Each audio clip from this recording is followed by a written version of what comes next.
اللہ تعالیٰ سے معافی مانگتا ہے, توبہ کرتا ہے, بے چین ہو جاتا ہے, مجھ سے غلطی ہو گئی, گناہ ہو گیا, اللہ مجھے معاف کر دے. جب تک وہ توبہ نہیں کر لیتا اس کو امن نہیں پڑتا. یہ تو ہے ایمان والے کی پہچان.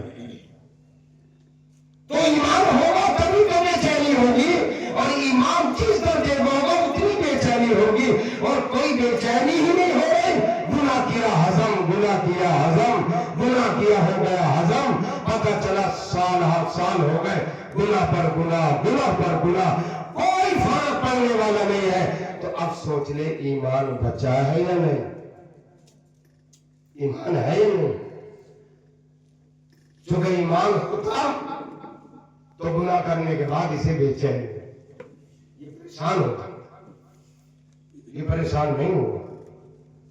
تو اللہ نے فرمایا ایمان والو اللہ سے ڈرو, اور ایسا ڈرو کہ ڈرنے کا حق ادا ہو جائے. یہ بات یاد کر کے لے جانا سب. ایک ہے ڈرنا اور ایک ہے ڈرنے کا حق ادا کرنا. ایک تو ہے کہ بھائی یہ کام کرنا, اور ایک ہے کہ حق ادا کرنا. تو ہمارے لیے جو حکم ہے حق ادا کرنے کا بھی حکم ہے, ڈرنا بھی ہے, ڈرنے کا حق بھی ادا کرنا. انشاءاللہ بیڑا پار ہو جائے. ڈرنا یہ ہے کہ گناہ کا جب موقع ملے تو فوراً استحضار کر لے کہ اللہ نے مجھے دیکھ لیا, اللہ مجھے دیکھ رہا ہے, اللہ سے یہ گناہ میرا چھپا ہوا نہیں ہے, وہ دیکھ رہا ہے.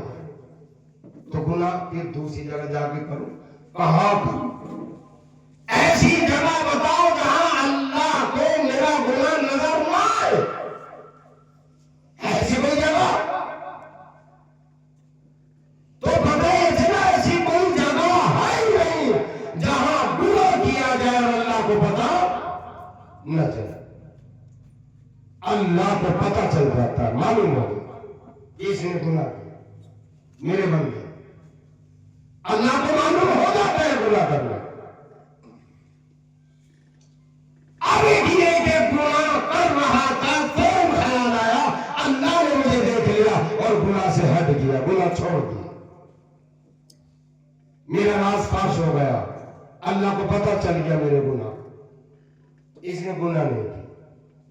تو یہ اللہ سے ڈرا بھی ہے اور ڈرنے کا اس نے حق بھی ادا کیا. اب ظاہر ہے کہ دنیا والوں سے چھپ کر انسان گناہ کرتا ہے کہ انہیں پتہ نہ چل جائے, محلے کے فلاں سیٹھ جی کو پتہ نہ چل جائے, میرے دوست کو پتہ نہ چل جائے, میری تو عزت ختم ہو جائے گی. ارے جو سب کا مالک ہے, کبھی یہ بات بھی دل میں پیدا ہوئی ہے اسے پتہ نہ چل جائے جو میں گڑبڑ کر رہا ہوں, میں تو گناہ کر رہا ہوں, میں تو اپنے پروردگار کی نافرمانی کر رہا ہوں, اسے پروردگار کو پتہ نہ چل جائے. کبھی استحضار میرے دل میں آیا ہے؟ اگر یہ بات میرے دل میں پیدا ہوتی تو میں بھی گناہ کے قریب نہ جاتا. بھول گئے, بے شرم ہو گئے, بے حیا ہو گئے. اس سے بڑی بے حیائی کون سی ہو سکتی ہے؟ اتنا بڑا پالنہار پروردگار عالم, ہمارا مربی خالق کائنات ہمیں دیکھ رہا ہے اور ہم گناہ کر رہے ہیں. اس سے بڑی بے حیائی کون سی ہے؟ کوئی نہیں کہہ سکتا کہ اللہ کو پتہ نہیں چلا. گناہ تو میں کر آیا, اللہ کو بھی پتہ نہیں چلا.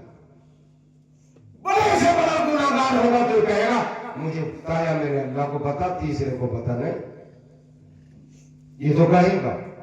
لیکن یہ گناہ بڑے سے بڑا پاپی, بڑے سے بڑا زندگی, جب آپ پوچھو گے تو یہ نہیں کہے گا کہ اللہ کو پتہ نہیں چلا, سب کہیں گے کہ ہاں اللہ کو پتہ ضرور چلا.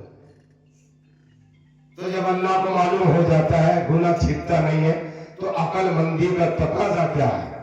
سب بتائیں مل کر. عقل مندی کا تقاضا یہ ہے فوری طور پر اس پر عمل کیا جائے کہ گناہ کے قریب بھی نہ جائے, گناہ نہ کیا.